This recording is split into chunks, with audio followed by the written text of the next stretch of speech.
We'll try to understand how can we manage AWS resources using CLI.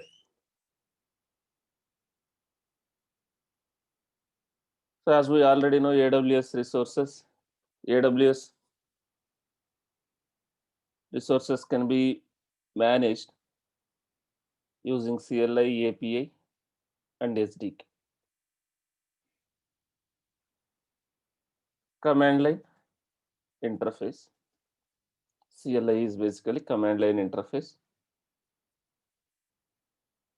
using which we can manage AWS resources. You can provision, you can terminate, you can update AWS resources. So prerequisite to configure AWS CLI is you should have a Python. Python is required to set up AWS CLI. So you can install AWS CLI in any operating system. You can install AWS CLI in any operating system. You can install in Windows, you can install in Mac, you can install in Linux. So far, we are managing AWS resources using GUI.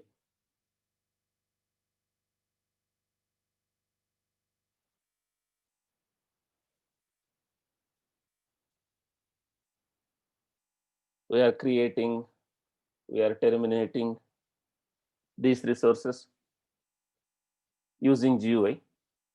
Same thing can be done via CLI. Using command line interface, we can contact AWS to manage our resources. So this is AWS cloud, let's assume. I can install AWS CLI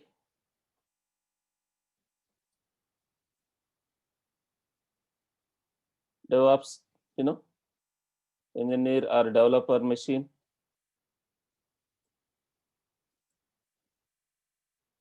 This guy is DevOps guy or developer, right? He can, in his system, he can ask AWS CLI install. This AWS CLI can contact AWS.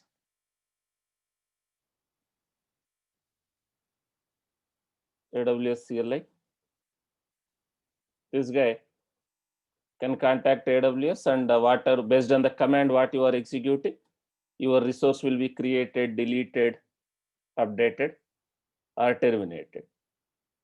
You can contact AWS using AWS CLI from outside, or you can have a server. You can have a server, EC2 instance.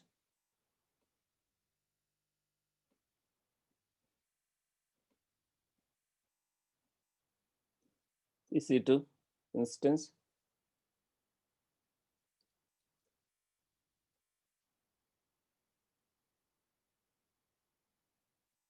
So this EC2 instance, in this EC2 instance also you can have AWS CLI. This EC2 instance also have a AWS CLI, you can have a AWS CLI, and you execute the commands. This EC2 instance will talk to AWS and it will manage the resources.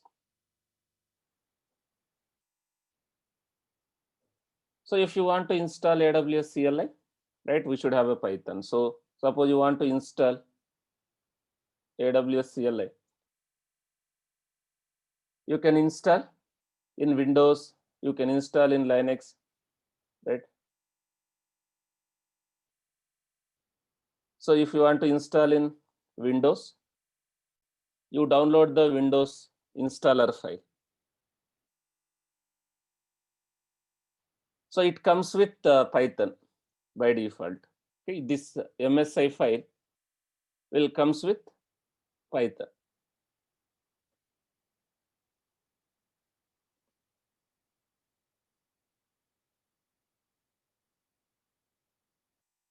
You download that MSI file and install it.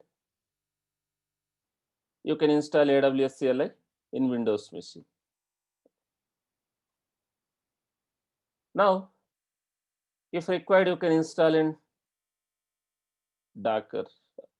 You can use Docker image also if you have a Docker image, right? So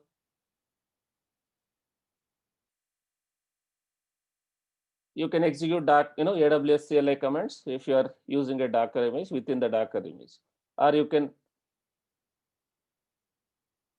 install in Linux.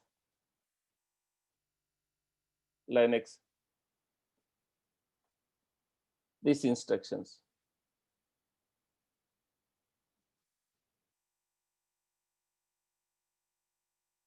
I already have in my laptop. I already have AWS CLI installed. Now here I have AWS CLI already installed in my laptop.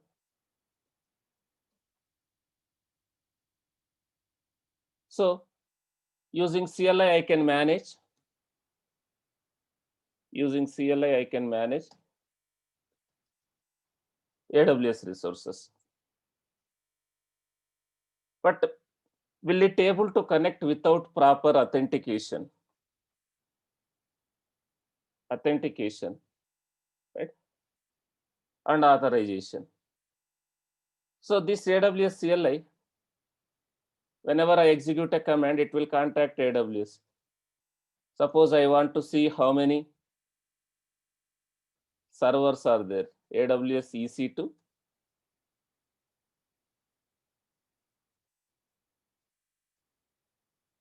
List instances. Describe instances in case of here. Describe instances.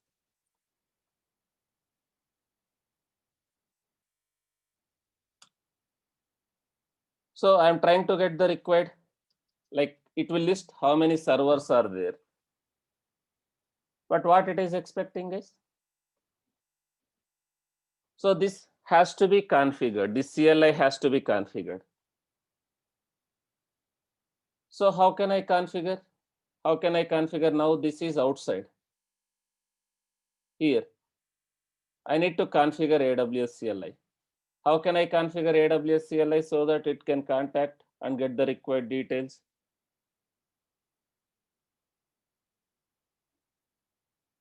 Yesterday we discussed IAM, right? What can I use here?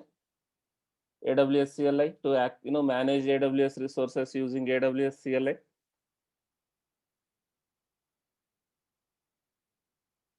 We need to use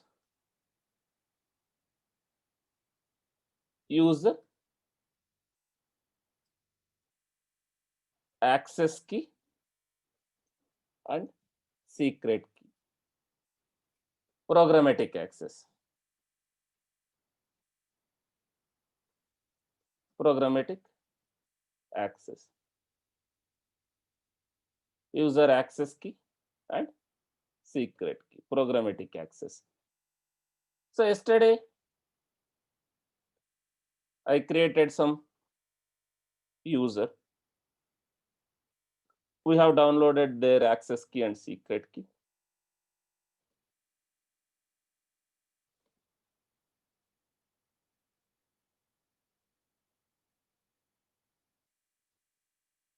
So this is this guy access key.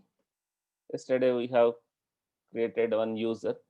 I'm trying to configure with that AWS configure. AWS configure.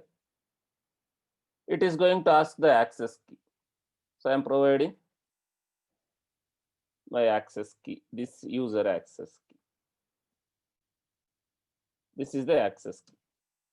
Then secret key. This is the secret key.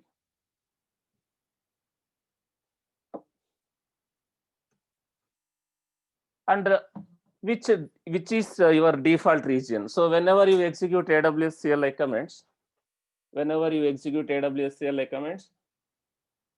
you have to mention the region option. Instead, you can set the default region. So I can say this is my default region, AP South 1, Asia Pacific South 1, Mumbai.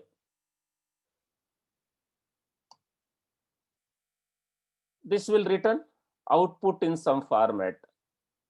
Whenever you execute AWS commands, CLI commands, it will return the output in a JSON format, in text format, or in a table format, whatever format you want to see the output.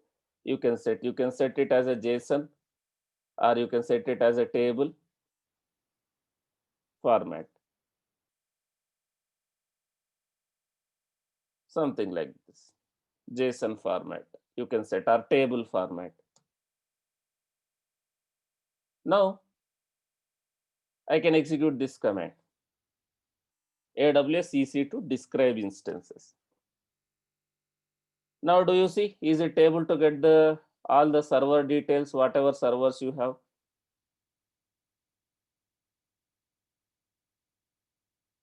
Like, it is able to talk to the AWS and get the required details, server details,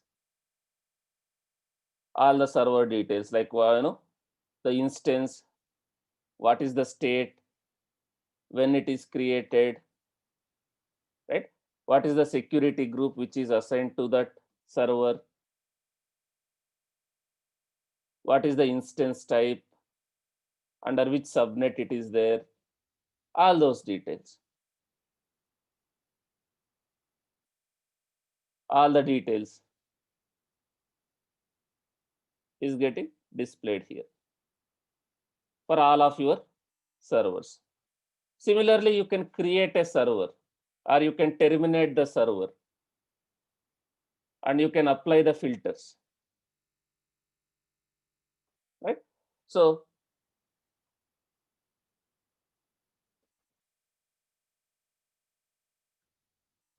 you can apply a filters. You can create a servers, whatever you want to do, right? If you see, you can create instance, describe instance, terminate instance, whatever you want to do, all these options, right? You can see here itself, if you want to see the options, AWS EC2 help. So these are the available commands for EC2. You can attach EBS value, right? You can detach whatever you do from GUI. You can do using CLI also. If you want, you can create instance.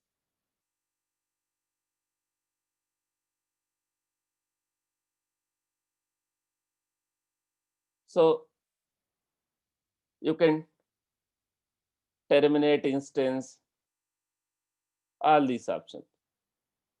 You can describe instance.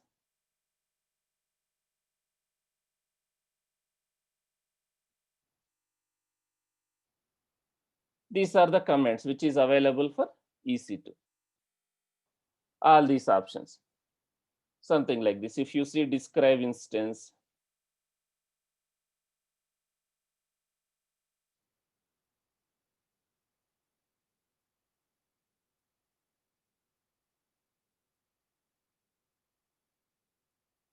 describe instances, right? So you can apply a filter. Like, if you want to see only the instance which are of some type, instance type, right? Suppose I want to see only t2.micro instances, whatever servers are there, t2.micro. So you can filter based on all these flags. Based on all these flags, you can apply a filter based on the name, something like this.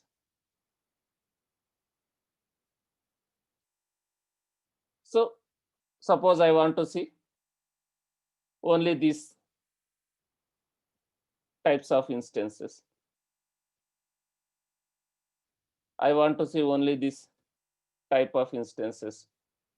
This is a escaping character.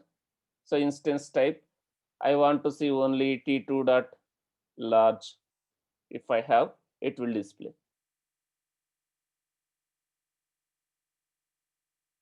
If you see, if I don't have any T2 dot large servers.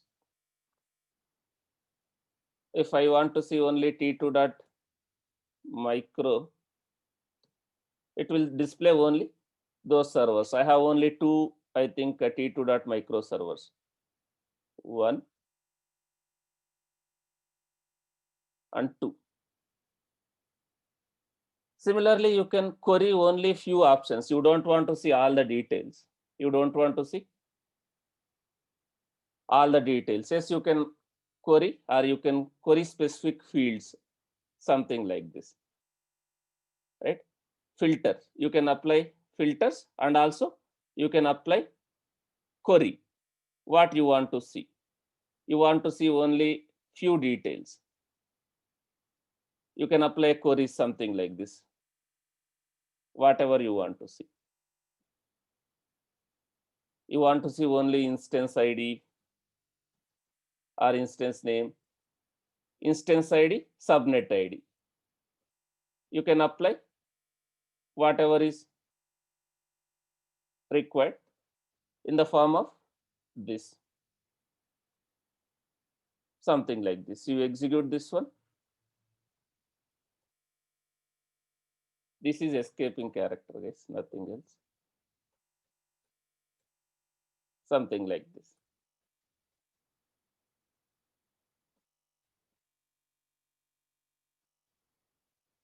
If you want to see only those details, instance ID, subnet ID. Suppose I want to see in a table format, you can say table. By default, it's a JSON. So instance ID, subnet ID. You can apply all these options. Query. So if you don't query, you can apply a filter along with query also.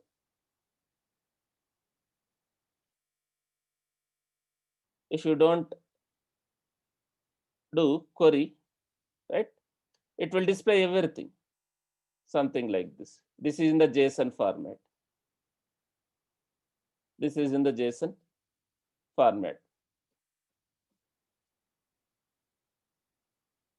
So you can apply filters.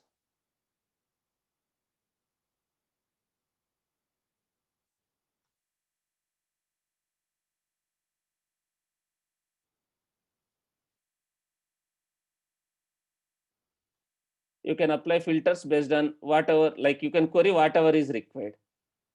Suppose I want to know only image ID, right? Under reservations, under instances, right? You have image ID. You can filter or you can query based on the image ID. You can query image ID, right? You can apply filters, queries based on these things also.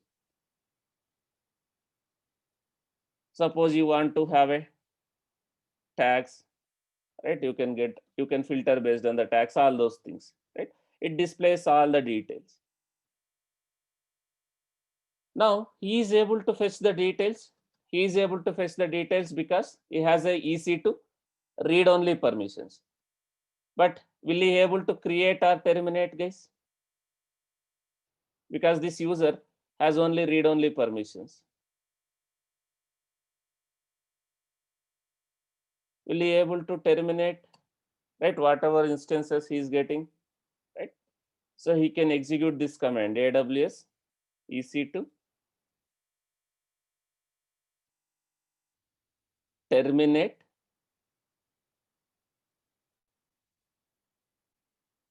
instances,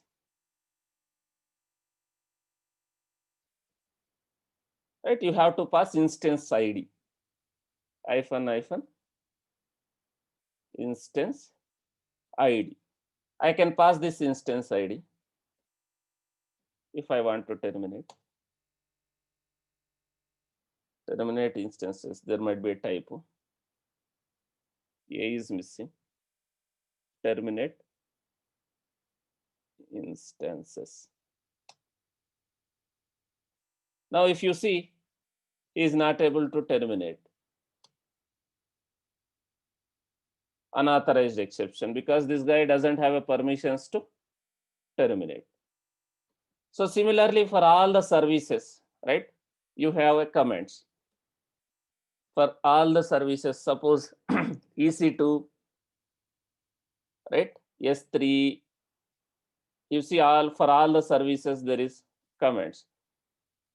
S3, EC2, EKS, right? ECR, ELB. For all the services there is a comments for this. Now suppose I want to see how many EKS clusters are there. I can execute this command. But why I am getting error? Why I am not able to list? Because this user, does it have a read-only permissions at least? I want to see how many EKS clusters are there. This user, whatever user, does it has permissions to see the EKS clusters? Right? We have not given permissions.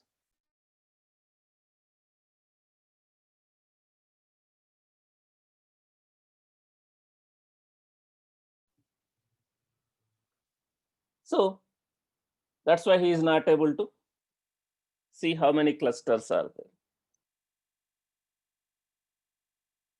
So if we have to give a permission as admin,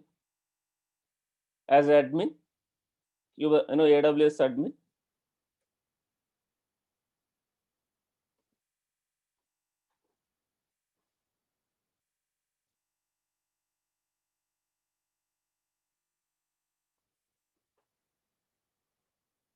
we can give a permission. So this user belongs to this group. This user belongs to this group. This group has only these permissions: EC2 read-only access, VPC read-only access, and S3 read-only access. And this doesn't have a permissions to see how many Kubernetes clusters are there, EKS clusters are there. So there is one EKS cluster in my account as of now. There is one EKS cluster in my account as of now. That user doesn't have permissions, at least for read only also. So if required, I can give a permissions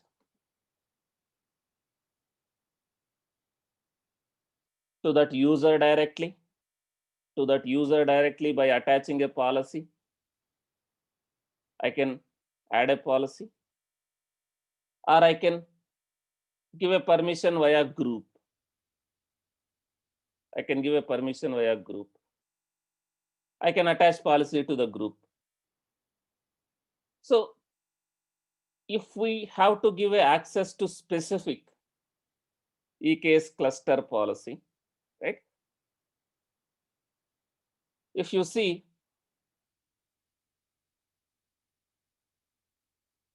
right, it will have a lot of permissions. It will have a lot of permissions. I want to give only specific permissions. If you see, if you expand this one, right, it has a lot of permissions. Create permission also there, delete permission also there. But I don't want to give all the permissions. I don't want to give all the permissions. If you see, it has all the permissions. So I can create my own policy. I can create my own policy. I don't want to give complete permission. So if you don't have, you can create your own policy for your specific resources. Go to policies, create policy. Now you can create your own policy. Choose the service. For what type of service you are creating a policy. Now I want to give a permissions. I want to create a policy for EKS. You select this option if you want to, right? EKS. And again, what type of actions, permissions you want to give? List, read, write, right? I don't want to give write permissions. Basically, it can create a cluster, it can delete the cluster. I don't want to give write permissions. I will give only list and read. Only read only permissions. And again, whether you want to give permissions, are you creating a policy for all the EKS clusters in this account or specific? All the EKS clusters are specific.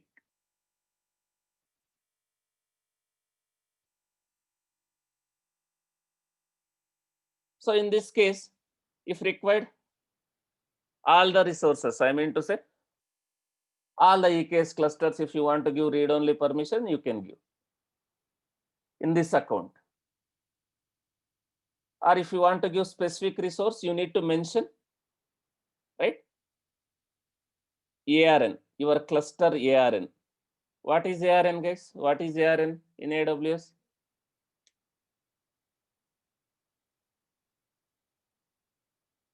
What is the full form of ARN? Amazon resource name is a way to uniquely identify AWS resource.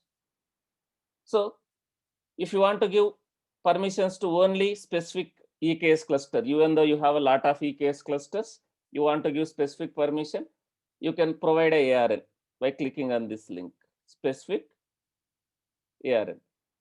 So how to get the ARN, right? You can provide ARN here. So let me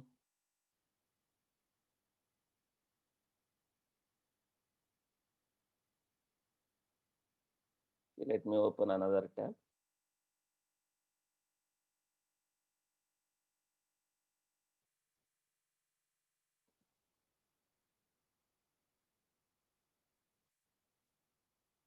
So this is my EKS cluster.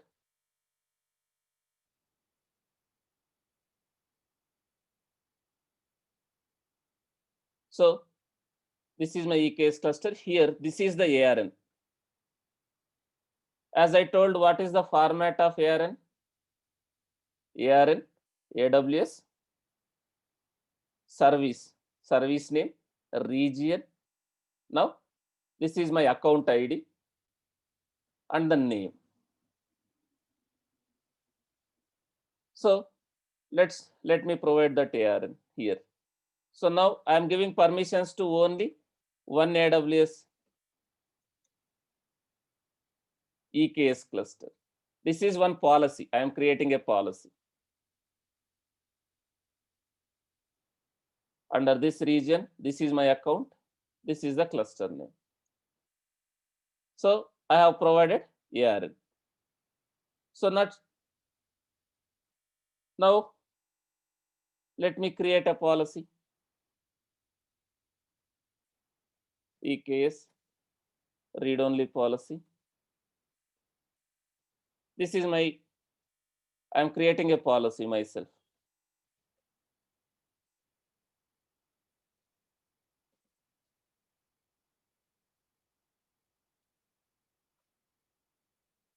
Now here policy has been created. I created a policy, EKS, something like this, read-only policy.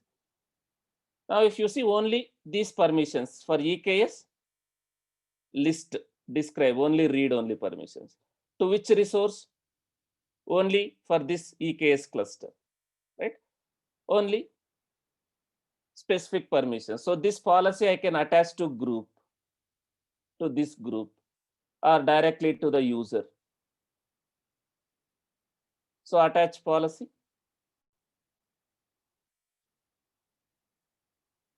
This policy I can attach to the group. So since the user belongs to that group, now he will be able to get the details. Now do you see? He is able to see the clusters.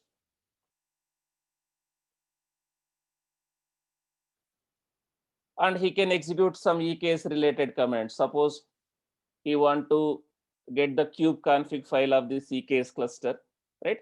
He can execute something like this. EKS update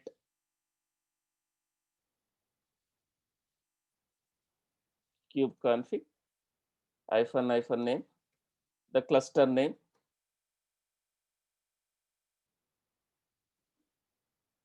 hyphen region. If I don't mention also, by default it is Mumbai region. So to get the kubeconfig file of that EKS cluster, what is kubeconfig file and all we will discuss once we go to Kubernetes. So he can execute AWS commands because I have given a permissions, read-only permissions, but he cannot terminate because we have not given a permissions. That is how you can manage permissions using IAM. Based on the permissions, he can perform the operations via CLI or API or GUI, whatever it is. Now I have given S3 permissions also, read-only permissions. He is able to see how many S3 buckets are there.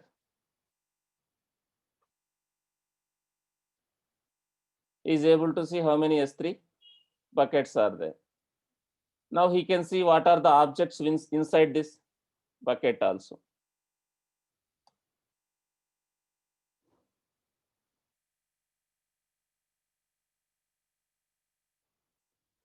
So AWS S3, LS, and he can see how many, what are the files are there, something like this. We have to give in this format.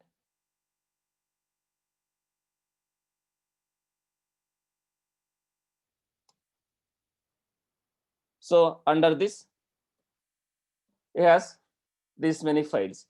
If required, he can download and upload, but he can download and upload using CLI itself. But do we have a permissions? I can copy files.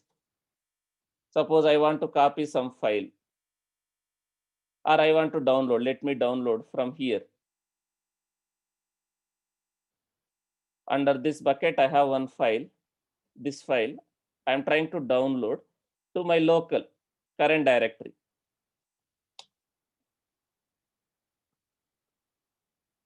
So we have given read-only permissions. He is able to download. But let me try to upload.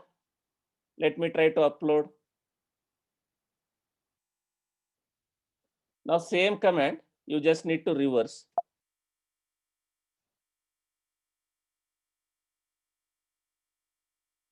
So now I'm trying to upload some file, whatever is there. Maybe let me upload this file. It is in the current directory of my system. I'm trying to upload to S3.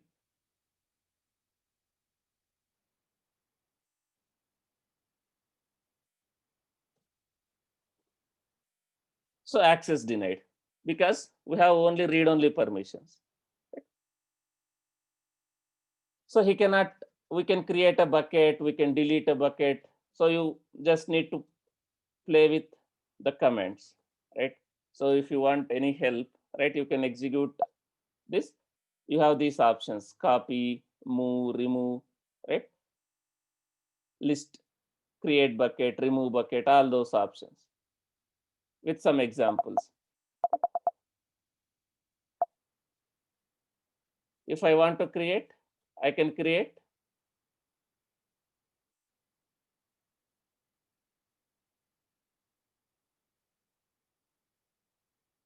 If I want to remove, I can use RM. If I want to create, I can use MB, make bucket. But I will not able to create a bucket because I don't have a permissions.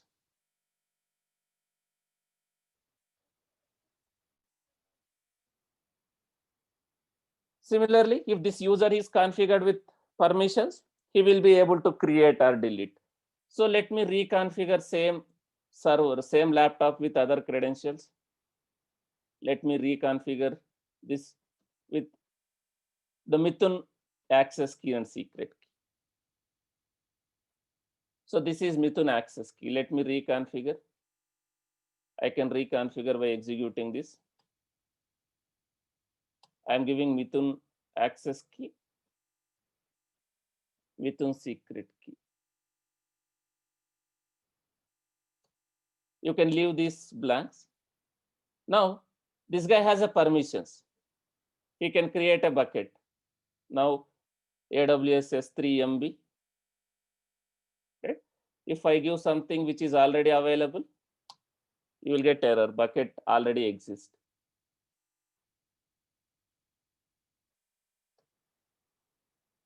Now,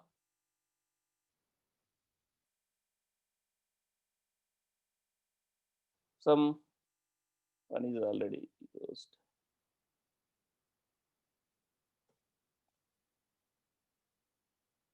So now this bucket has been created.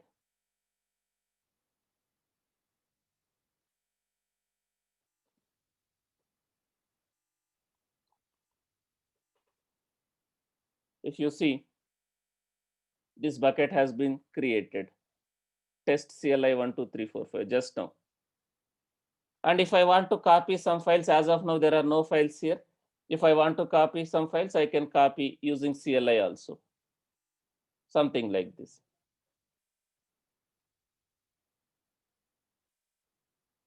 So you can mention your bucket name.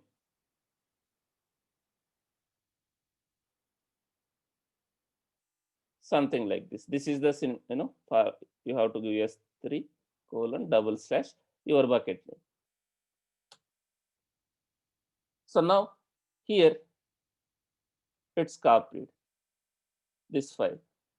You can delete whatever you want to do. You can explore with these commands, AWS CLI. Now, suppose I want to execute these from my servers itself. Suppose I have some server, like let's assume I have a Jenkins server. As part of Jenkins server, I want to copy some files, whatever maybe I have generated some var file, tar file. My requirement is I want to copy that tar file or jar file or var file to the S3 bucket. How can I do that? Suppose I have a server Jenkins, which is AWS EC2 instance. As part of my script, I want to copy some files to S3 bucket, some files, or I want to do something, some AWS resources I need to copy, or I need to create something from my pipeline script. What needs to be done? How can I do that? Let's assume this is your Jenkins server.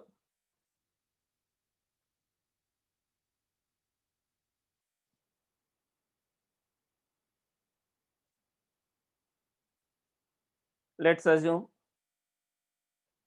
one server. Let's assume this is your Jenkins server. I am creating just one server.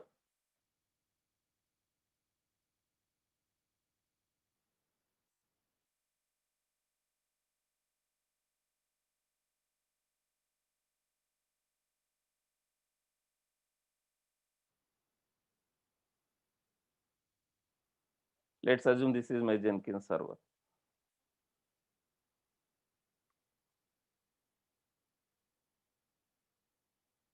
So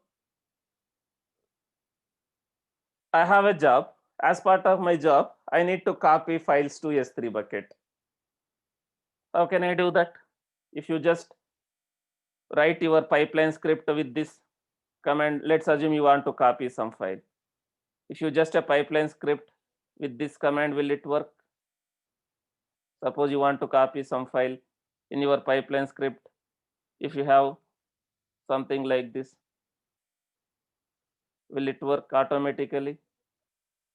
Suppose you want to copy some file. Just to give an example, some file.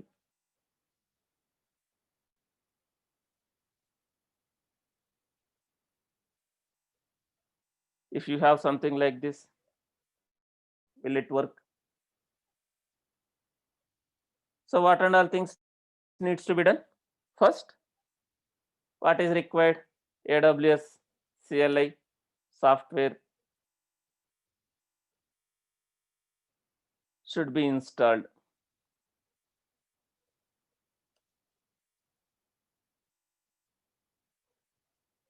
Then if I just install a software, will it able to create copy? If I just install,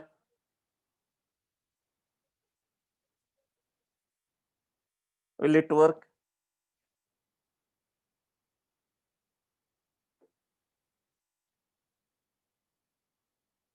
So what needs to be given? Permissions. Permissions. So for permissions, right? Let me connect to this server. First install.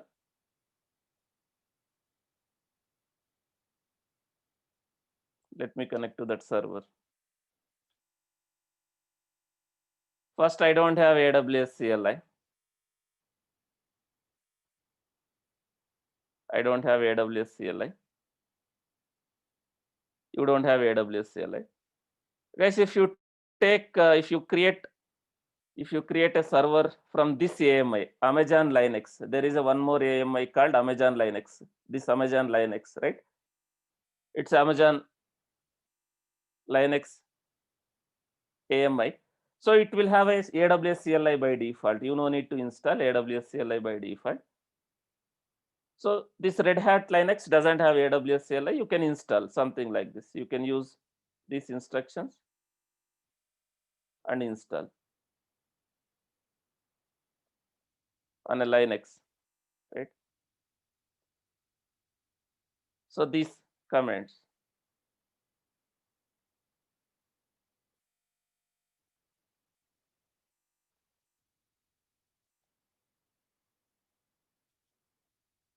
You can download the AWS CLI zip file and you can extract and install. Unzip is not there. Let me install.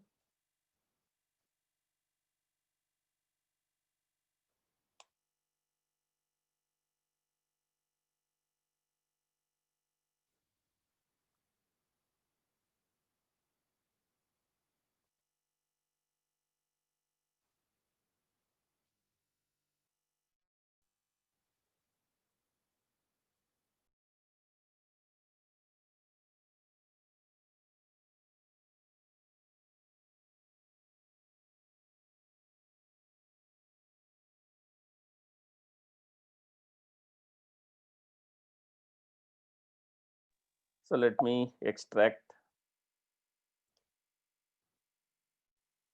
and let me install by executing this command. So AWS CLI is installed now in this machine.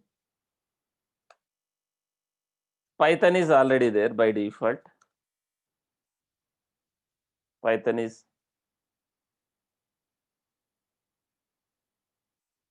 3 might be there. So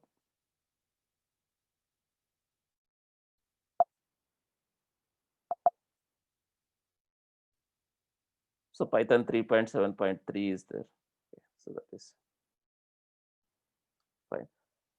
So now I can execute commands, but I don't have a permissions, right? Suppose I can execute, but here it's an EC2 instance. How can I configure? We discussed yesterday. How can I configure? Someone is saying configure with access key and secret key. So that is user. That is for user. Access key and secret key is meant for user. Access key and secret key is meant for users like developers, DevOps guys, right? So how can I give permissions to the, the AWS resources? To manage AWS resources, I can create a role and I can give the role. I can apply the role. So let's go to IAM.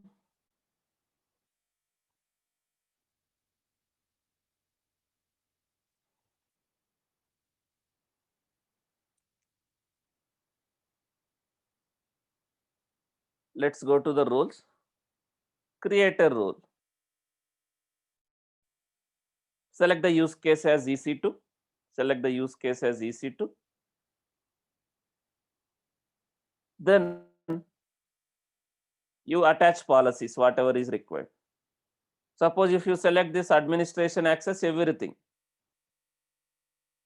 Let me select something like this. Maybe I want to just give S3 full access. I can just give S3 full access.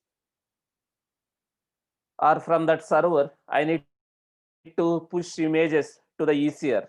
Suppose I am creating a Docker images.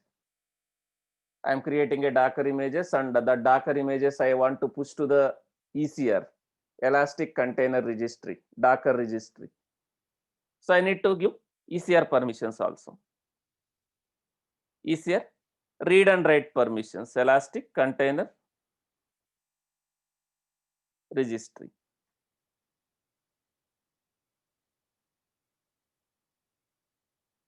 This like create and push, right? So it can push and pull, right? All the access. So you can select this access. You can attach. Based on the requirement, whatever services you want to give, you can attach those policies.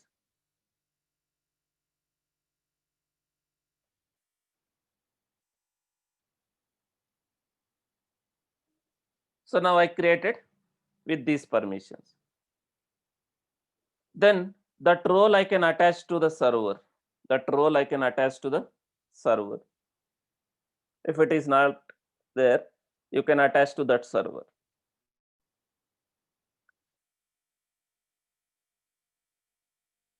Select this server, actions, security, modify IAM role. You can attach that role.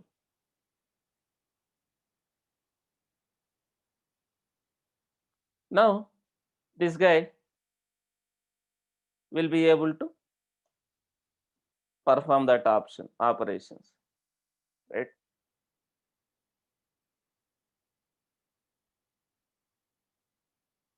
So I have given S3 full access, and similarly ECR, Elastic Container Registry, that is one service where we can maintain the Docker images, right?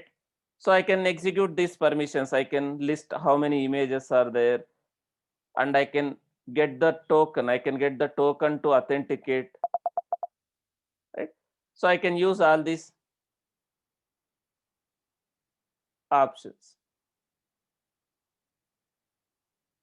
So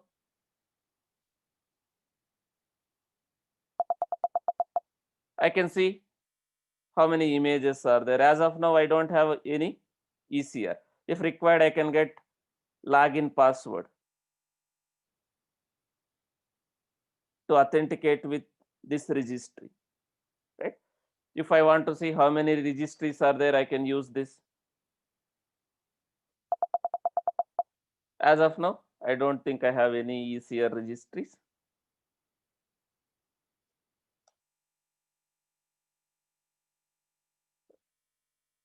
I have not given permissions to registries. I have just given permissions to images.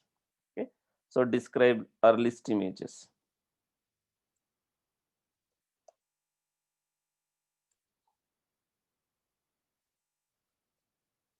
I don't have any as of now, right?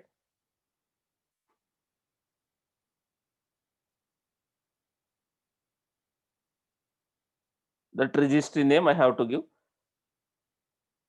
So I don't have any registries, so that is fine. This we will discuss when we go for a Docker or Kubernetes. So now I can manage everything using AWS CLI, but why can't I use AWS commands to provision my infrastructure? What is the problem?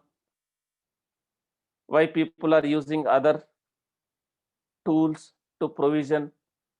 If for small tasks,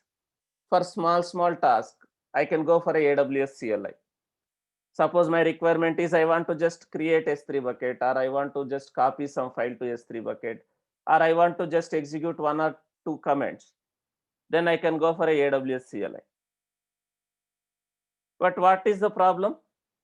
If I want to provision my infrastructure completely using AWS CLI, the commands will be very huge, lengthy commands. So instead of that, there are a lot of tools are there. Infrastructure as a code. Infrastructure as a code. Infrastructure as a code. So I can use infrastructure as a code. CLI, you have to execute a lot of lengthy commands, right? It is not, like human, like, the developer friendly. AWS CLI is not developer friendly. You have to execute a lot of commands, lengthy commands. I can go for an infrastructure as a code. So I can use declarative approach. I can use declarative. I can declare what I need. So AWS has its own way of creating AWS cloud formation templates. It will be in some kind of JSON format. Some kind of a JSON format. You can define, you can create infrastructure using AWS cloud formation templates. You just create a cloud formation template and execute. It will create whatever is required. And nowadays, everyone is preferring Terraform. Terraform. Terraform, declarative, right? You are just declaring what you need. You can define what you need. So you can use Terraform to provision or manage infrastructure as a code. I can create whatever is required for my application, whatever infrastructure is required for my application, I can create using Terraform scripts. So you already know what is Terraform, how to install Terraform, right? I'll just show some script. My requirement is I want to create a VPC, subnets, all those things, IGW, some servers, route tables,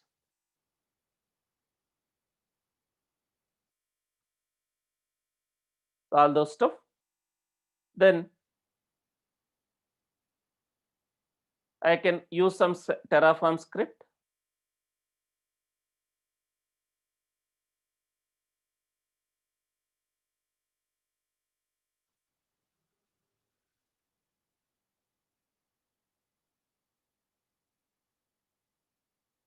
I can use some Terraform script, something like this. So using this, I can create whatever is required. Let me show that.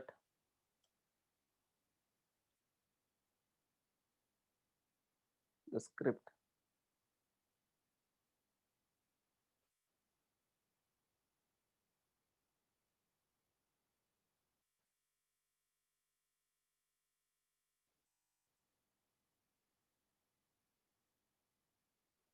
Let me.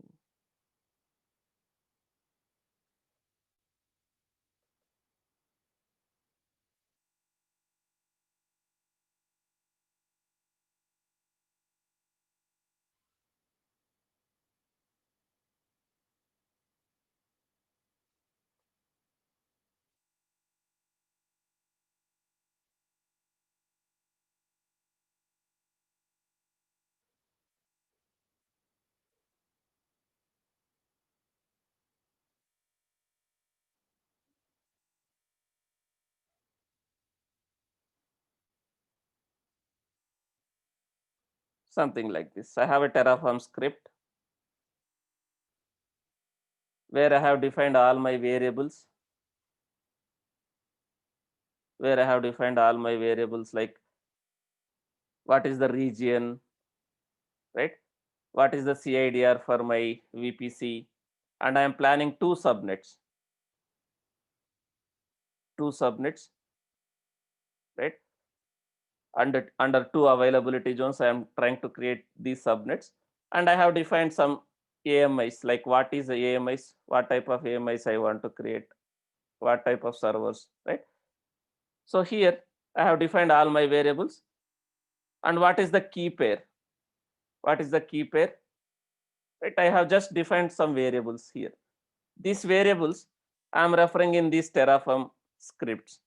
So I have a VPC.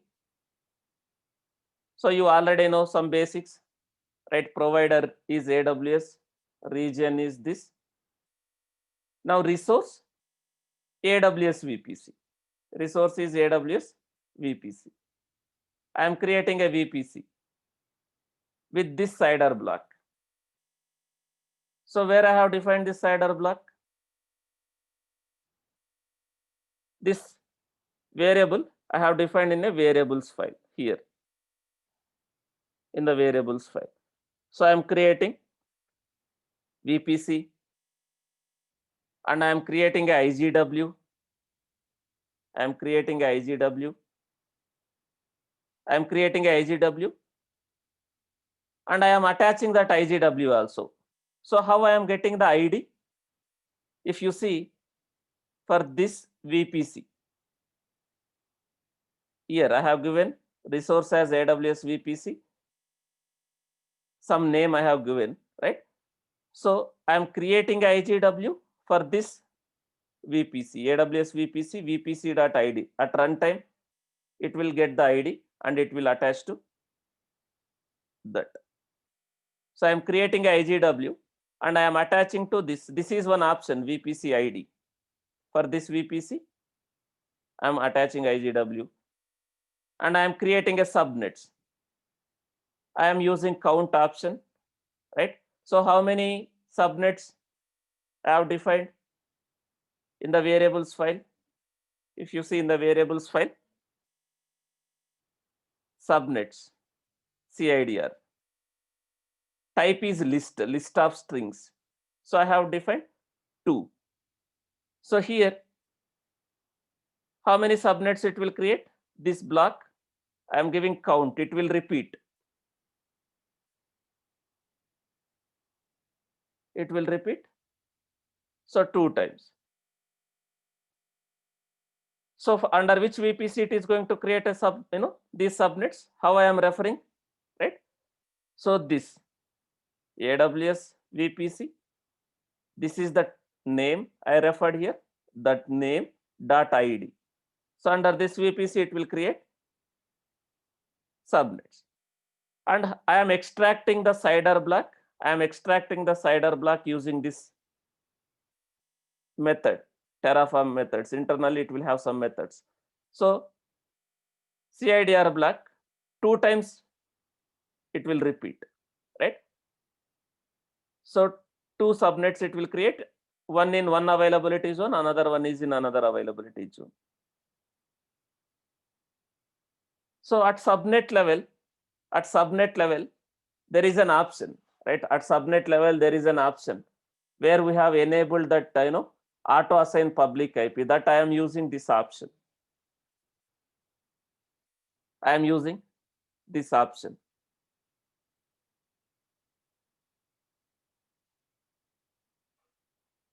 And I am giving a tags. I am giving a tags, right? I am creating a subnets and I am creating a route table.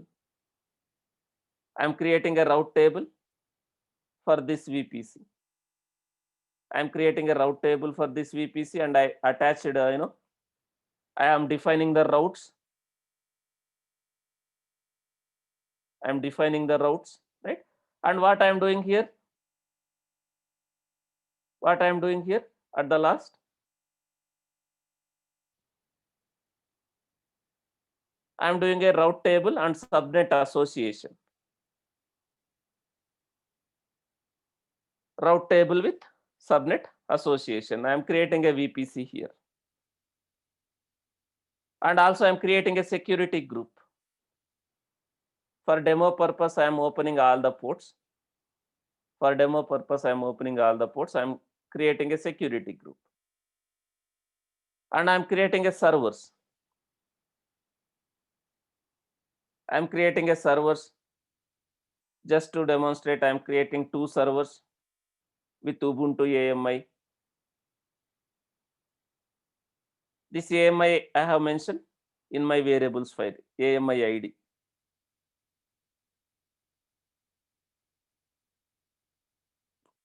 And instance type, T2.medium, just for demo purpose.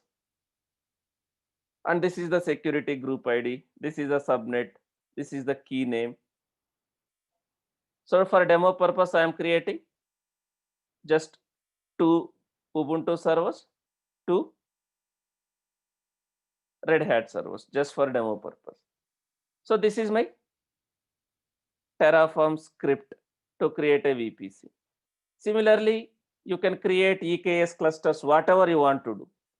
So I have a one more Terraform script using which I am creating a VPC. I am creating a VPC. In that VPC, I am creating a cluster, EKS cluster. So this is my Terraform script to create EKS clusters. So infrastructure as a code, Terraform. So what is the problem with manually creating, right? Why? What is the advantage if I go for a infrastructure as a code?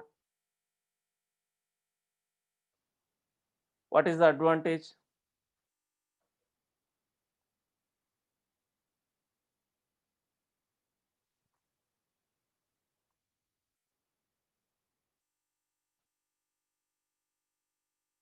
So first thing is, right, reuse time, right?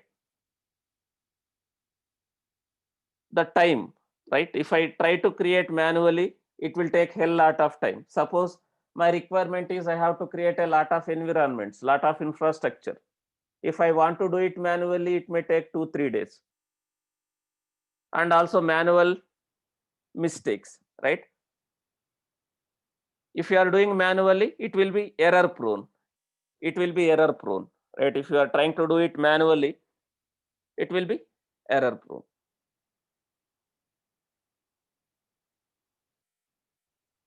So if I go for an infrastructure as a code, right?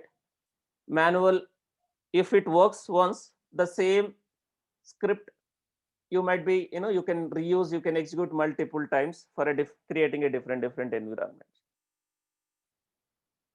So this is my Terraform script. If I want to execute this Terraform script, I can execute from my laptop if I have configured Terraform, and if I have a permissions, I can execute this script.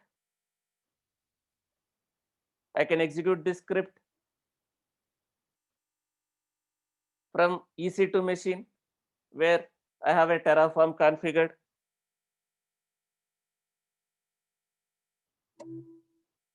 So let me do one thing. I will delete this. This is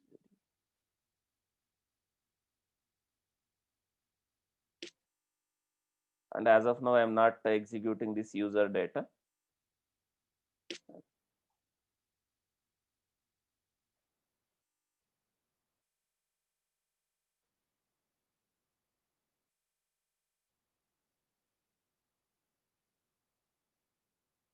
It's still there. Some hidden files are there.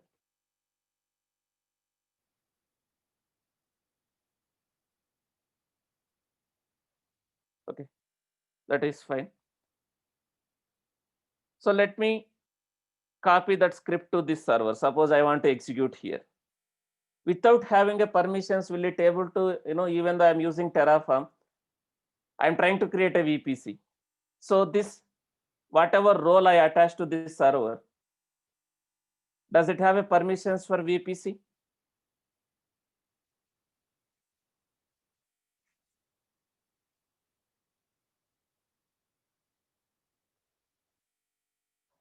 Does it have a permissions to create a VPC?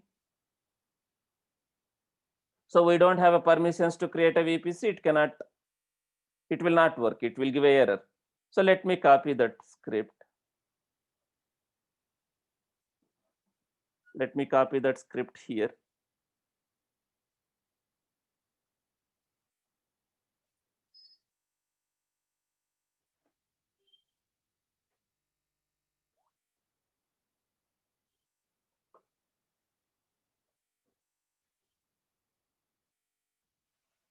So let me copy here.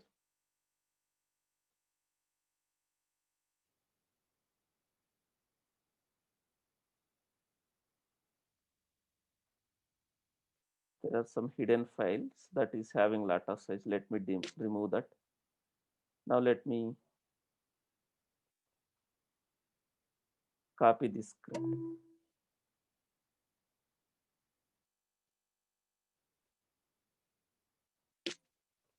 I'm going to copy this script to this server from my laptop.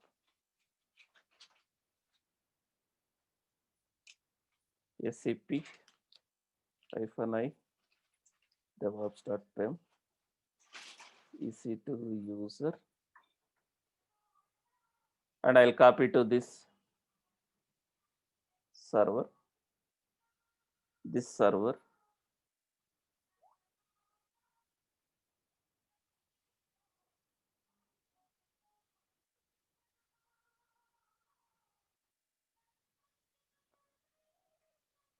So this file, I will copy this file.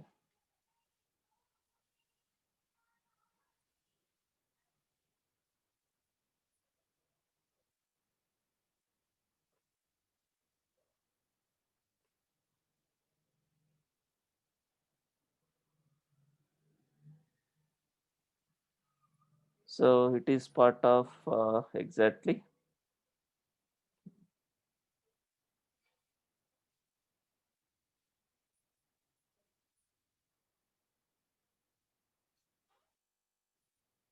So it is part of my documents.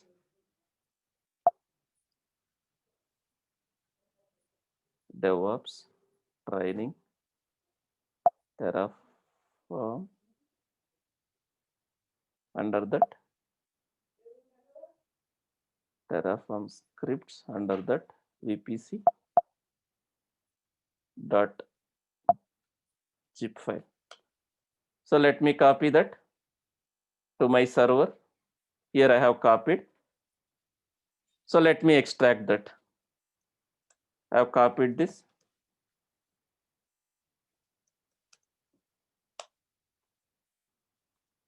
So let me go inside this.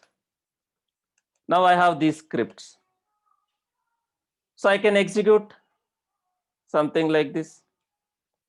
You already know all the commands. I no need to repeat. I will initialize. Terraform is not there. First, I need to install Terraform. Guys, whatever you can do using CL, like UI, same thing you can do using Terraform also. You can create NAT. You can create whatever you want to do. There is no, like, whatever you can do using GUI, same thing can be done using CLI, Terraform, API, SDK.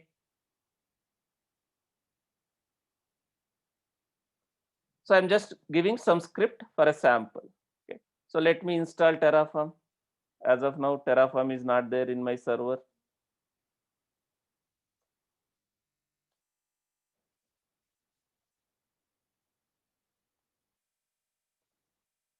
Install Terraform in a Linux. There are many ways to install, right? So using this is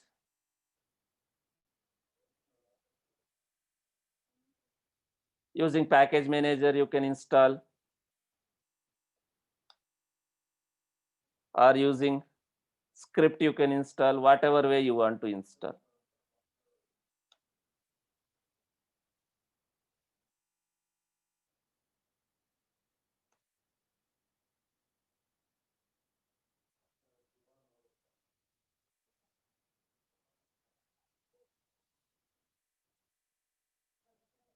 So we have Terraform installed now. So you can execute this Terraform init so that it will download required plugins in the background. Now I can plan. I no need to mention script by script. It will consider all the Terraform files, whatever we have defined in this folder. So I can execute something like this. If I want to see what is going to be created, I can execute this command plan. So I think somewhere I am referring the user data that I have removed, right? Let me remove that user data.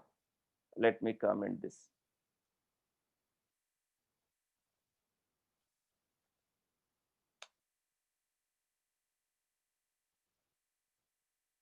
So it is going to be shown how many resources it is going to add. It is going to create 12 AWS resources, subnets, VPCs, route tables, servers. Now let me execute this command.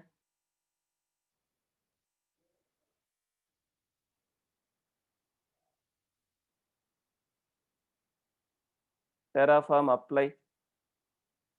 I can use this -auto approve so that I no need to press yes.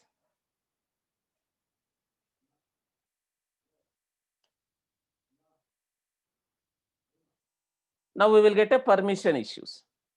We'll get a permission issues. Why we are getting permission issues? Because this server doesn't have permissions to create a VPC. I'm trying to create a VPC. So how can I attach that? Right, again, go to your IAM role, IAM, whatever role you used.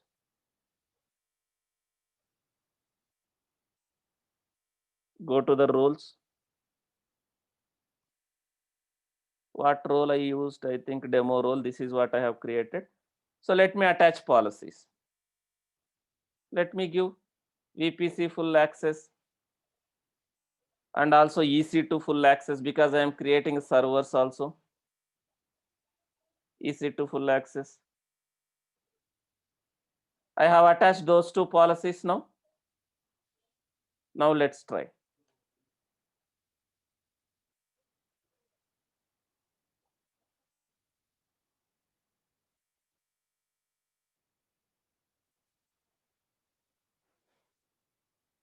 Now if you see, it is creating the infrastructure. Now if I go to my AWS, I can see the VPC will be getting created.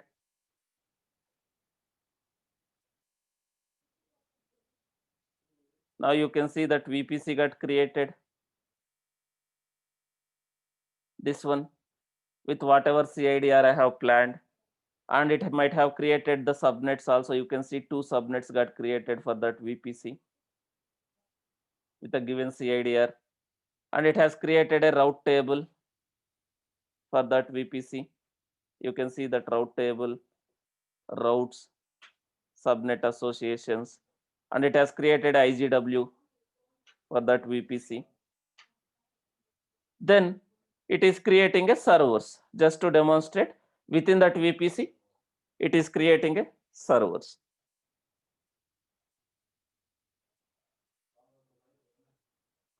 It is creating a servers. You can see Red Hat server 1,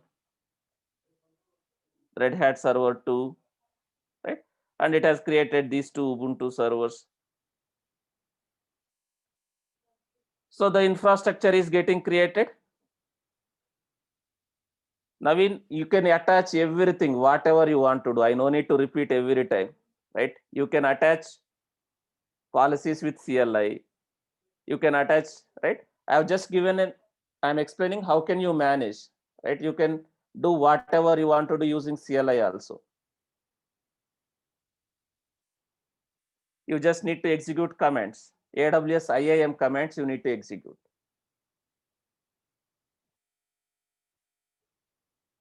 So you have an option to execute AWS IAM commands. You can execute from IAM.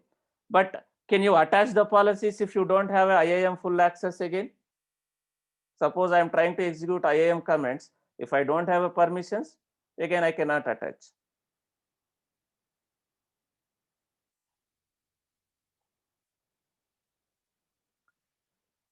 So now the infrastructure is created. You can see how quick.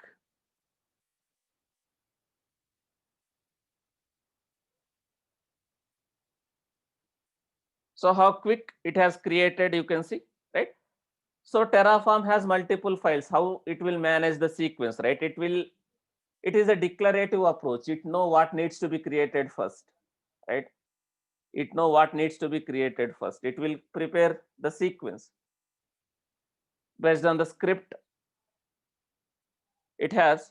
It will create a workflow. Within that, it will create a workflow what needs to be created. So now if I execute this script one more time, is it going to cause any issue?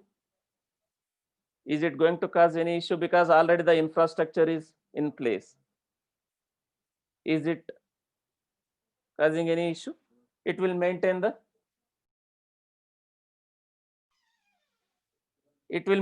state file.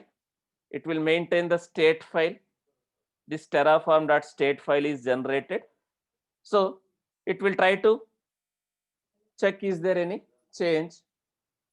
Is there any change in the script and your infrastructure? Now, if I try to change something, let me change my instances. Now, I want to create 3 instances, right? I can update my script. So it will try to compare the state with the infrastructure. Now, it will create one server additionally. It will create just one server additionally, just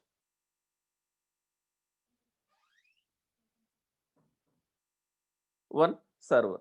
So this is how Terraform will work. You already know. So even though it's not part of our syllabus, we try to spend some additional time to make you at least understand, familiar with the Terraform. Okay.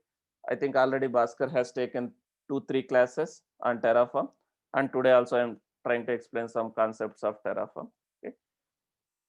So in the background, right, it is based on the IAM. It is based on the authentication and authorization. Without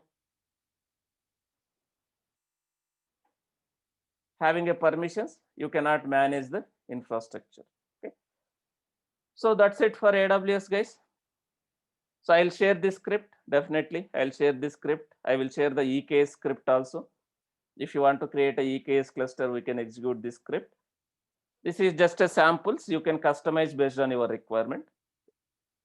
So we'll continue tomorrow on a Docker, guys. Meeting ID will be different.